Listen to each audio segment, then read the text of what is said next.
அனைவருக்கும் வணக்கம். இன்னைக்கு இந்த வீடியோவில் நம்ம பார்க்க போகிற சம்மரி கிங் பரத்தாவோட சம்மரி. அதாவது கிங் பரத்தா ஸ்டோரியோட சம்மரி. இது வந்து பார்த்தீங்கன்னா from tales and legends from India அப்படின்ற புக்லேருந்து எடுத்தது. ரஸ்கின் பாண்ட் தான் கம்பைல் பண்ணியிருக்காரு. இது வந்து பார்த்தீங்கன்னா இன்ட்ரடக்ஷன் டு ஃபோக் லிட்ரேச்சரோட பார்ட். ஸோ ரஸ்கின் பாண்ட் ஒரு Indian author, awarded Sahitya Akademi வாங்கியிருக்காரு. தென் பத்மபூஷன், பத்மஸ்ரீ இது எல்லாமே வாங்கியிருக்காரு.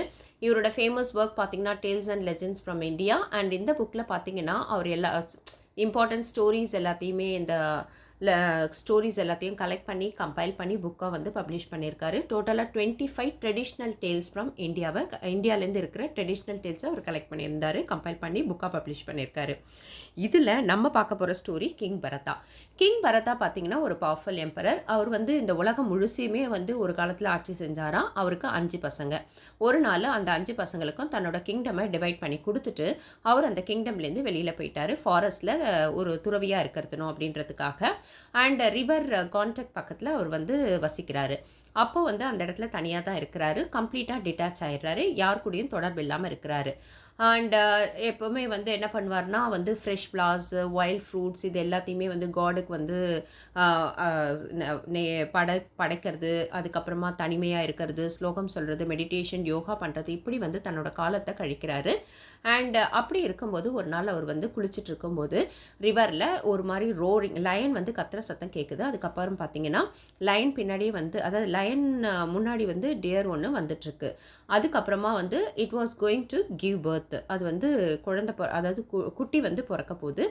அது அந்த லயன் கிட்டேருந்து தப்பிச்சு ஓடி வந்துடுது. ரிவரோட அந்த பக்கத்துக்கும் போயிடுது. அதுக்கப்புறமா ஒரு மான்குட்டியை பெற்றெடுக்குது.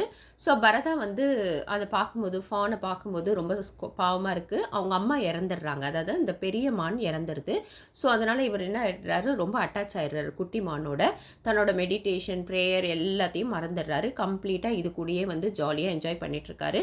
ஆனால் ஒரு காலத்தில் வந்து திடீர்னு என்ன ஆகிடுதுன்னா, ஒரு நாள் வந்து அந்த டியர் வந்து நல்லா வளர்ந்துட்டு டியர் ஆகிடுது, டிஸப்பேர் ஆகிடுது. இதனால் வந்து அவர் ரொம்ப ரொம்ப கஷ்டப்படுறாரு. எல்லா இடத்துலையுமே தேடிட்டே இருக்காரு. கம்ப்ளீட்டாக எல்லா விஷயத்தையுமே அவர் மறந்துடுறாரு. மறுபடியும் வந்து அந்த குட்டி வந்து பெருசாச்சு இல்லையா, அந்த டியர் அது மறுபடியும் திரும்ப வருது. And he was so happy. இந்த மாதிரி காலங்கள் வந்து நகர்ந்துக்கிட்டே போயிடுது.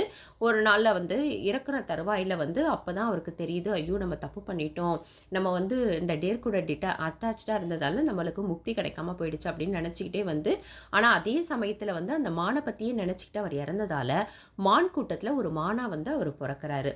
அவருக்கான பிறந்தாலும் பாஸ்ட் லைஃப் அவருக்கு கம்ப்ளீட்டாக ஞாபகம் இருக்குது. அதனால் கூட்டத்தோடு இருக்கிற மானோட சேராமல் தனித்தே இருக்கிறாரு. அதுக்கப்புறம் கொஞ்ச நாள் கழித்து இன்னொரு பிறவி எடுக்கிறாரு. அந்த டைமில் ஒரு பிராமின் வீட்டில் ஒரு பகனாக பிறக்கிறாரு. அப்பயும் கூட அவருக்கு பாஸ்ட் லைஃப் எல்லாமே ஞாபகத்தில் இருக்குது. அண்டு மற்றவங்க கூட மிங்கிள் ஆகாமல் தனியாகவே இருக்கிறாரு. அவங்க அப்பா அம்மா இறந்த பிறகு அவங்களோட பிரதர் வந்து என்ன பண்ணுறாங்க, சின்ன சின்ன வேலைகள் செய்யறதுக்கு அவர்கிட்ட கொடுக்குறாங்க. பீப்புள் வந்து இவர் எப்போவுமே வந்து ஃபன் பண்ணிகிட்டே இருப்பாங்க. ஆனால் அவர் வந்து அதை பற்றியும் கவலைப்படாமல் இருப்பார். அப்படி இருக்கும்போது அந்த நாட்டை சேர்ந்த கிங் வந்து ஒரு நாள் என்ன நினைக்கிறான்னா, ஒரு மனுஷனை வந்து காளிக்கு வந்து சாக்ரிஃபைஸ் பண்ணோம் அப்படின்னு டிசைட் பண்ணுறாரு. இந்த நம்ம ஊரில் வந்து யார் வந்து யூஸ்லெஸ்ஸான பர்சனோ அந்த பர்சனை வந்து நம்ம வந்து பலி கொடுக்கலாம் அப்படின்னும் போது அவரோட சர்வன்ட்ஸ் எல்லாரும் நம்மளோட பரதாவை வந்து சஜஸ்ட் பண்ணுறாங்க. கிங்கோ வந்து சரின்ட்டு அவனை வந்து சாக்ரிஃபைஸ் பண்ணலாம் அப்படின்ட்டு டிசைட் பண்ணுறாரு. அவரை நல்லா குளிப்பாட்டி, நல்ல ட்ரெஸ்ஸு, நல்லா ஜுவல்ஸால் டெக்கரேட்லாம் பண்ணி கூட்டிகிட்டு வராங்க. ஃபுட்டும் வந்து நல்லா சர்வ் பண்ணுறாங்க. மியூசிக்கு அண்ட் டான்ஸ் பர்ஃபார்மன்ஸோடு அவர் வந்து காளி கோயிலுக்கு கூட்டிகிட்டு வராங்க. காளி கோயில் கிட்ட, அதாவது காளி எதிர்க்க அவரை வந்து கட் பண்ணுறதுக்கு ரெடி ஆகிட்டே இருக்கும்போது காளி மாதா என்ன பண்ணுறாங்கன்னா அவரை ரெகக்னைஸ் பண்ணிடுறாங்க.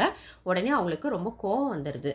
இம்மீடியட்டாக கிங்கையும் அவரோட ஃபாலோவர்ஸ் எல்லாரையுமே வந்து கீழே விழுந்து இறந்துடுறாங்க அவங்களோட கோவத்தில்.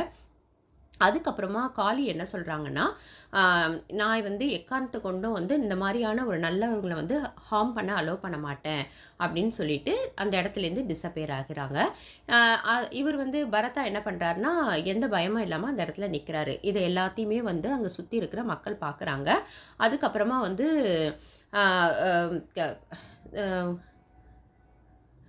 எல்லாரும் பயந்துடுறாங்க. அதுக்கப்புறமா வந்து அவரை இனிமேல் டிஸ்டர்ப் பண்ணக்கூடாது அப்படின்னு தள்ளி நின்றுடுறாங்க. மறுபடியும் எப்பயும் போல் பரதா என்ன பண்ணுறாரு, அவரோட அந்த ஒரு வெளியில், அதாவது என்ன சொல்கிறது, புல்வெளி மாதிரி இல்லைன்னா மெடோ மாதிரி இருக்கிற பிளேஸில் போயிட்டு தனியாகவே இருக்கிறாரு. அந்த நேச்சரோடையே இணைஞ்சி அவரோட வாழ்க்கையை வந்து அந்த இடத்துலையே நடத்துகிறாரு. இதோட வந்து அந்த ஸ்டோரியை முடிக்கிறாரு ரஸ்கின் பாண்ட். ஸோ இந்த ஸ்டோரி உங்களுக்கு ரொம்ப நல்லா புரிஞ்சிருக்கும்னு நினைக்கிறேன். வேறு ஒரு வீடியோட மீண்டும் சந்திக்கலாம். நன்றி, வணக்கம்.